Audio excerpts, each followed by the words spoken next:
Hello friends, welcome to Sanal vlog.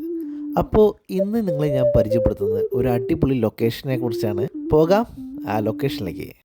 അപ്പോൾ ഇതാണ് നമ്മുടെ ആ ലൊക്കേഷൻ. ഈ ലൊക്കേഷൻ വരുന്നത് റിഫ ഇന്ത്യൻ സ്കൂളിൻ്റെ അടുത്താണ്. ഒരു മഴയിലുണ്ടായ മാറ്റാണ് നിങ്ങളിവിടെ കാണുന്നത്. കുട്ടിക്കുടിയേ